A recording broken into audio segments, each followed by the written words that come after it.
വാക്യം വായിച്ച് എഫേസ്യർ 2:18.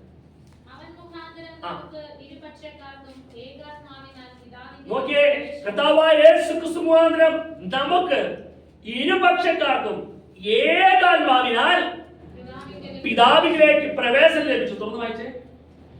ആകയാൽ നിങ്ങൾ ഇനി അന്യന്മാരും പരദേശികളുമല്ല, വിശുദ്ധന്മാരുടെ സഹപൗരന്മാരും ദൈവത്തിന്റെ ഭവനക്കാരുമാണ്. നോക്കിയേ, കർത്താവായ യേശുക്രിസ്തുവിന്റെ യാഗത്തിലൂടെ ആ രക്ഷ പ്രാപിച്ച ദൈവമക്കളോട് പറയുകയാണ്, ആകയാൽ നിങ്ങൾ ഇനി അന്യന്മാരും പരദേശികളുമല്ല, വിശുദ്ധന്മാരുടെ സഹപൗരന്മാരും ദൈവത്തിന്റെ ഭവനക്കാരുമത്രേ.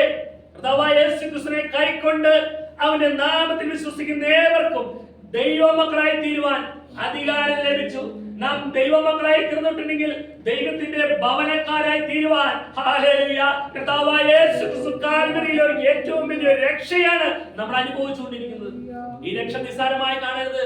കൂരികിൽ ഒരു വീട് കുഞ്ഞുങ്ങൾക്ക് വേണ്ടി ഒരുക്കിയിട്ടുണ്ടെങ്കിൽ, മീവൽ പക്ഷി കുഞ്ഞുങ്ങൾക്ക് ഒരു കൂട് കണ്ടെത്തിയിട്ടുണ്ടെങ്കിൽ, ആ കുഞ്ഞുങ്ങൾക്ക് ഒരു രക്ഷ ഒരു പക്ഷി ഇത്രയേറെ ചിന്തിച്ച് ചെയ്യുന്നുണ്ടെങ്കിൽ, സർവത്തെ സൃഷ്ടിച്ച, എന്നെ സൃഷ്ടിച്ച, നിങ്ങളെ സൃഷ്ടിച്ച, ദൈവത്തിന്റെ സാദൃശ്യത്തിനും സ്വരൂപത്തിനും മനുഷ്യനെ സൃഷ്ടിച്ച മനുഷ്യർക്ക് വേണ്ടി ഒരുക്കിയ ഏറ്റവും വലിയ രക്ഷയാണ് കർത്താവായ യേശുക്രിസ്തു. സ്വന്തം പുത്രനെ ആദരിക്കാതെ നമുക്ക് വേണ്ടി ഏൽപ്പിച്ചത് പിതാവാം ദൈവം. അതിലൂടെ നമുക്ക് ലഭിച്ച രക്ഷയാണ് നിത്യജീവൻ എന്ന് പറയുന്നത്.